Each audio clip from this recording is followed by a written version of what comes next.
ทักทายสบายดี FC พังลาวพังไทยยินดีต้อนรับสู่ช่องอาตือชาแนล ดีเหมาะเลยภาษา มื้อนี้เฮาสิไปมายามมันน่ะพอสร้างเนาะ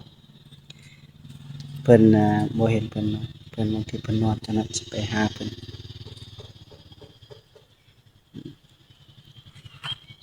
ไปติดตามเลยพี่น้อง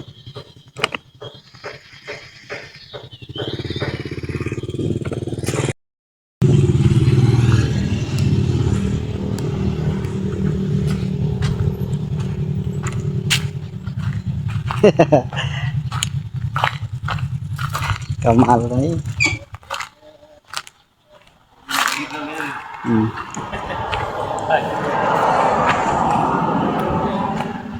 โอ้แล้วเนาะ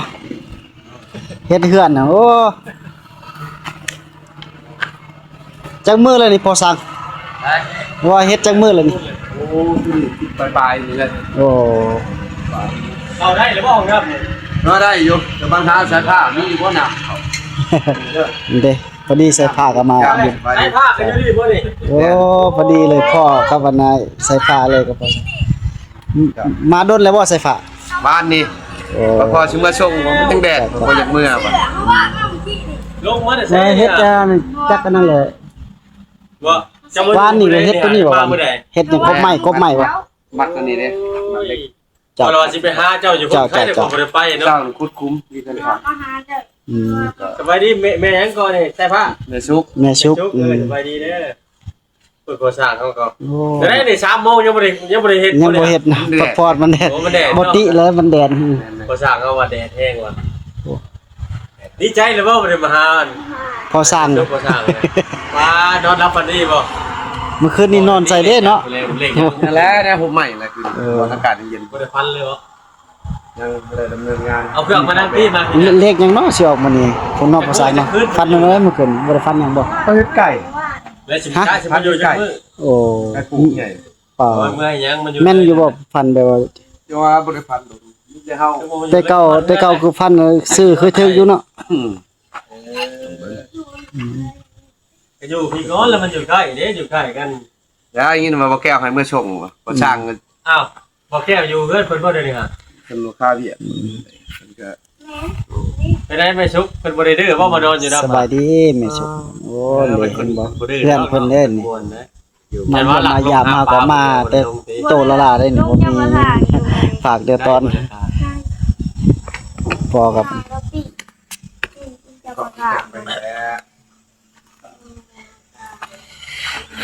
เป็นอะไรนี่ฮะ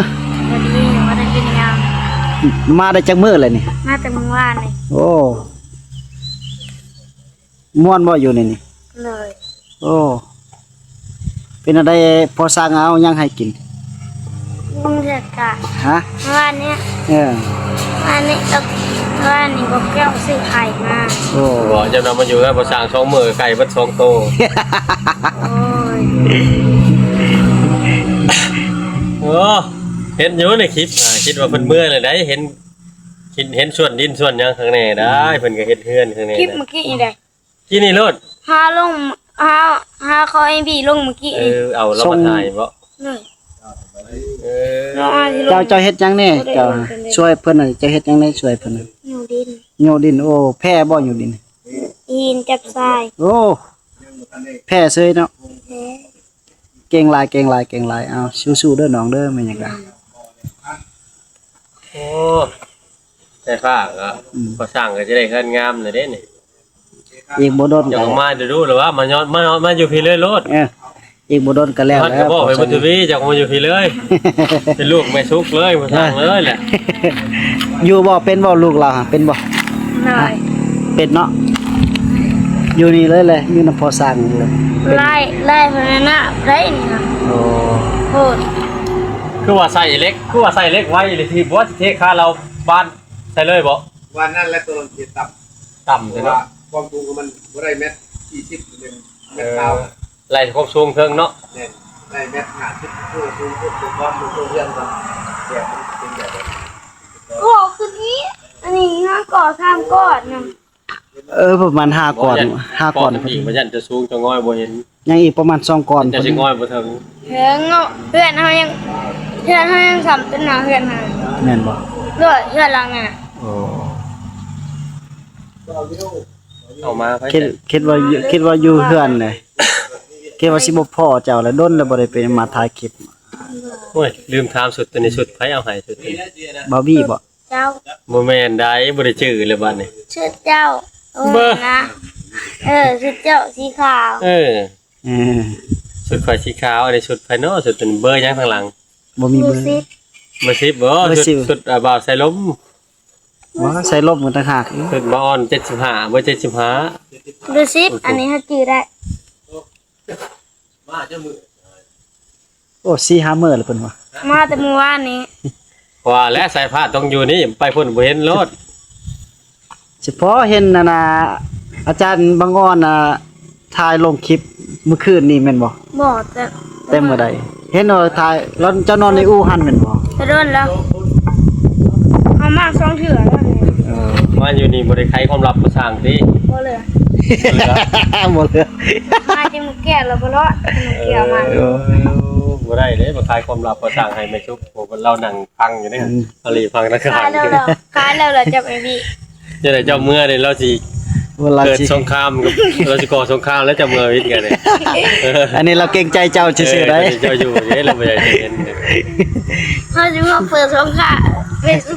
เจ้าบัดมาเพิ่นมาคลายความลับบ่ได้เด้ ขายความแบบจะไอพี่เลย เออ เราเปิดสงครามกันเลย มาอยู่ใกล้ๆนี่สบายก็มา เราหายไม่ชุก พอได้ถ่ายค เพ ลิป ราะมันห่มได้หั่นเนาะ เลยไม่ชุกหายภาษาในมือที่หนึ่งเขียนกันเลยอาที่อยากเขียนกันเมื่อกี้นี้ โอ้ ที่ว่าคือต้องเผาเด้อเนาะมาเจอกันเถอะเนาะ เขาว่าเจ้าวันเขาว่าเจ้าบ่ได้มา มาเบ่าวตักก่อนจะอยู่หันแล้วอยู่นี่แหละ จื้ออยู่เสือเด้อไผเสือ มาพี่ มาจังมื้อนะ มาแต่เมื่อวานนี่คืออะไร เนินนั่งอยู่นี่ เมื่อวาน ให้เอาขาดเนาะ แก้ว ฮะแม่เนาะขาดโอเคไปเอาบ่ มาจะบอกแก้ว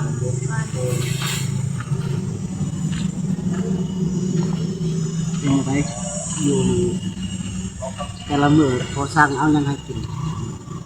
จะไปเอาไปกับลูกน้อง โอ้ไปปลาหลายบ่ มื้อได้สิมื้อ บ่ได้กลับแล้วนะอยู่นี่เลยนะอยู่นี่เลยนะกลับ เสือนี่ลูก เป็นลูกเราเลยเป็นลูก เสือมาก็ นี่นั่นแท็กซี่ให้เพิ่นพิมพ์ร้อยอาทิตย์ได้จากไปทุกเมษาพังงานเขาหลับจะใส่ผ้าจนดัง เปิดแล้วนะ เปิดแล้วอ่ะ อ้าย ยังน่ะมือก็เป็นกบตบ โอ้ยฮะจ้า เย็ดเสือ มาสิถามเลยจะมาถ่ายเจ้าชื่อนี่นะก่อนกำลังก่อนกันสิแล้วแล้วอัดบัตรประตูครับ สบายดี เป็นจังไดกันอยู่ดีมีแห้งอยู่บ่เป็นอะไร รวม ว่ากบมัน200,007 แล้วได้ลูกน่ะมาอยู่เนี่ยยินดีต้อนรับเพิ่นอยู่ติเนาะ ลูกชายนะลูกชายผู้เดียวบ่ฮักเพิ่นหรือสิฮักไผเนาะเพิ่นก็อยู่ผู้เดียวเพิ่นบ่ติเพิ่นละเพิ่นก็แม่นฮะแม่นแล้วแม่น ราคาแต่ละ แม่นคันว่าโต นี่ แม่น เป็นพวก80ตัว จักเพิ่นสิยังสิเจออยู่บ่พ่อแม่ใดเพิ่น ลูก เนาะ กล้อง80สิพอชูชี เพิ่นฮู้อยู่บ่ยังเจออยู่บ่ 80 อืม มันมีตัวสัตว์ตัวยาวความสูงมันเอา2เมตรก็มีแม่น80ก็มีนะ ไว้เนาะเพิ่นเฮ็ดเฮือนเนาะ บางนี้ ไว้เติบแล้ว มากกว่าว่า เมื่อนั้นนี่ฮะกันน่ะมันมามื้อนี้เพิ่นมุ่งเรียบร้อยแล้ว เด็ก2คนก็ ถือว่าแล้วเติบแล้วไว้เติบ แล้วหลายอย่าง ระหว่างผมระหว่างผมสูงกับบุรุษกันประมาณลื่นกันประมาณ10หรือ15เนี่ยเนาะเพิ่มเนี่ย แล้วที่เล่นเบิดแล้ว ลมแห้งเลยโอ้เฮาถ่าย ายคลิปมันก็ บ ดี นเทิบเลยพวกข่อยหายใจบ่ได้ อากาศมันลมแห้งเลย ของเจ้านี่ประมาณ15 ก็ซ้ำกันกับเทิบเจ้าเห็นบ่เจ้าว่าย่านน่ะเจ้าว่าย่านน้ำบ่ไหลแล้วว่ะมันโอ้ข่อยบอกสังกะสีบ่แม่นมันน่ะมุงหญ้าคันมุงหญ้าแม่น 15ได้อยู่ดอกแต่ว่ามันไหลไปแน่ ระวังเวลาเขาตอกนะ อืม ตอกมันตอกสีเอียงนิดหน่อยแต่ตอกไหลมาเลยนักมันจะเหยียบแหละมันข่าวมัน แม่น ใส่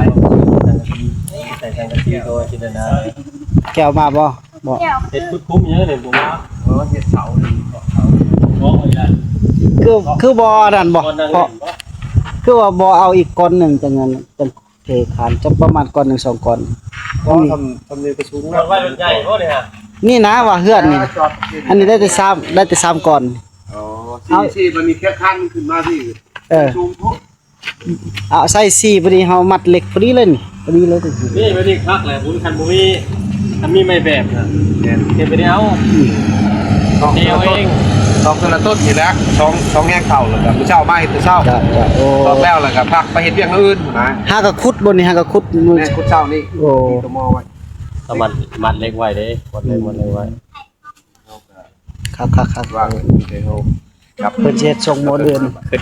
อยากเฮ็ดอันนี้บัดโอ้อย่ามันเสียเวลาเฮาอีกเฮาก็คอยอยู่กับที่มันสบายอยู่เฮ็ดแต่ละน้อย แม่นแล้ว เดี๋ยวเปลืองแบบได้กันเฮาเฮ็ดเอาเงินใหญ่ ก็เพื่อนใหญ่ก็ประมาณเช้าแผ่นพอดี กินใส่ฝานั่นเลยกินรส แกะเป็นบ่เบิ่งมันออกเบิดเลยโอ้ยเป็นบ่แกะ เป็นแต่มันจะโกรธโกรธ อืม ดีแบบก็พอดี ไผชื่อ นี่แหละตื้อ บ่ฮะ บอก ไม่ อ่อ ให้ น ครับแบบก็ตาม ก็ได้เป็นหยัง แบบ เพิ่นสิตีตอนนี้เลยวะ แล้วทีนี้เลยเข่าโครงเอาปูมาถอกเลยนะ โอเค อุ่นบ่ได้มีพาไปซื้อน้ำกันนี่พาจะหยุกหล่อรถ เป็นหมอขับรถ ผมไม่อยากจะ นี่ใช่ผ้า เรียกเรียก โอ้น้ำคอยกับมีฮะโมเปปซี่เหล้าขาวได้ขอมาจะกิน เป็นนอดเป็นเหล็กเหล้าเบียร์เขาบอกให้ต้องนะครับระดับ เจ้าต้องใหญ่ตกประมาณ18-19 ปีจะกินได้ พอดี ทุกมื้อนี่เซ็ตที่12 ปีแหละบ่แม่นหลักกินเลยบ่จักบ่เหลือแล้ว กินมา8 ปีอยู่ ป้าว่าตัวนี้ตอนนี้7 ปีจะกินเบียร์แต่8 ปี ตอนนี้เจ้า9 ปีบ่ตอนนี้เจ้าจักปี กินเบียร์จะโดน ตอนนี้เจ้าจักปีใช่ โอ้ บ่ฮู้ บ่ชื่อว่าปีตัวเองบ่กินแต่8 ปีนะค่ะ กินมะเขือเบียร์แพง มานั่น อ แห ยา ละ กกินน้ำผึ้งอ่ะ เคเตอร์มาใหม่ เรื่องเจ้าไปดิมาเฮ็ดส่วนบ่สร้างกินส่วนบ่สร้างเบียร์น่ะสวัสดีไปดิบ่ตื้อผู้ที่ได้กอยปูเส้นแล้วเจ้าก็มาอันนี้กันบ่ มานี่คือกันแล้วครับ กินรถเนี่ยพอดี เจ้า ได้พอดีเลยไม่ชุกคนนี้พอมันจะเบาแห้งมาเลยตายเลยเจ้าขี้จับเลยเดี๋ยวให้เบิ่งนี่ก็ได้ นี่นะตังเลยโอ้ยบ่ลบดอกตีนี่ตัง ถ่ายน้ำได้ปะ คือแต่ว่า ถ่ายน้ำ หายไม่ใช่น้ำจะไม่มีนะหายน้ำเอาเล่นน้ำหายน้ำ เบิ่งนี่ยังเพื่อนนะเบิ่งเด็กว่า ผลิตท้ายไปลงยางคุณพ่อไปดูแล้วเอาไปยัง คนมาพี่ที่เรียกเฮ็ดร้ายมันให้เป็นตบ แป้งกันแล้วทำไมแล้วมาล เฮ้ย ง คือคนแป๊กแล้ว ฮะ ก็แท้ผ้าเจ้ามาถึงไปใช้ความลับโคตรใช่ไปยี่ออกเลย มันคลายความหลักแล้วมันค่ะมันไม่ได้คลายมันบอกค่ะ มาพี่เดี๋ยวมาเปิดเผยความลับตอนนี้เพื่อนเจ้าเอาไปตามไปตอนของบริเวณนี้แล้วพี่ เบอร์เรือ หมดเลย มาจะถึงแล้ว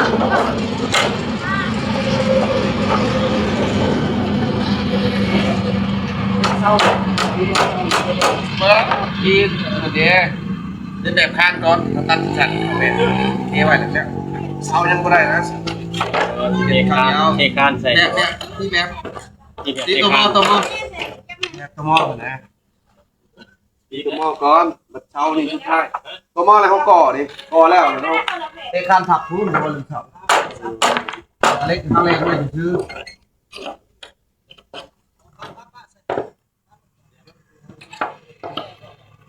มีท้องไหนอย่าตัวหนึ่งนะเอากระหม้อมาแล้วก็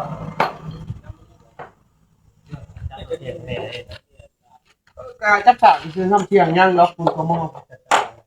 กระหม้อเขาจับเอากับทานอยู่แล้วมาเป็นไงเขาให้ดูกันน้อยกันน้อยดูตรงนี้นึงว้าโน่มันมาประเดี๋ยวเรียกเลยเด้อผมเลยเพิ่งนี่ตีมันได้เหยียบตะปูได้โอ้ยถึงว่าภาษาเลยเนาะตอนนั้นแล้วเรียกเลยแหละนี่แบบแล้วจะมือ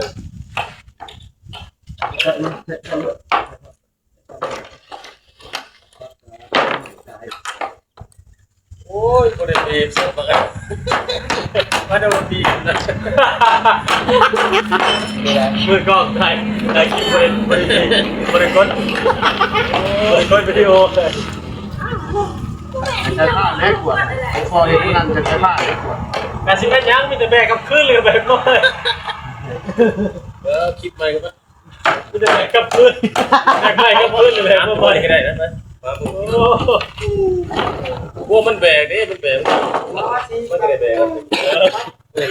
ต้องบ่อยมือถือโอ้ยเดี๋ยวขึ้นไปจะไปแบกอันหนึ่งได้ปะ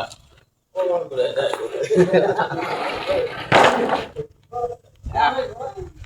ได้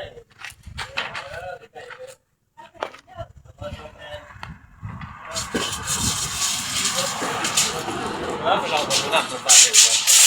โอเคก่อน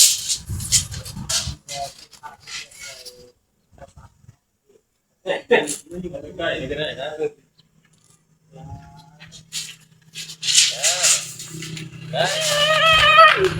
๋ยวล้างมาแล้วนี่ก็ล้างลงมาลงแตกเลยมา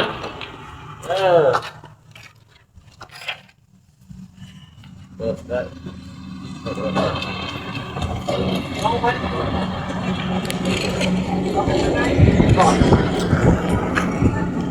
เป็นที่เบิ่งเป็นบ่ เห็น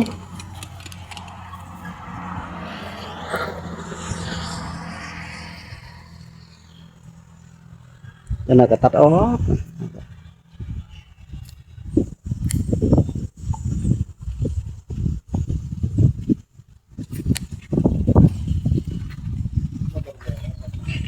เพิ่นอันนี้เพิ่นสิเฮ็ดแบบเนาะเพิ่นสิตีแบบ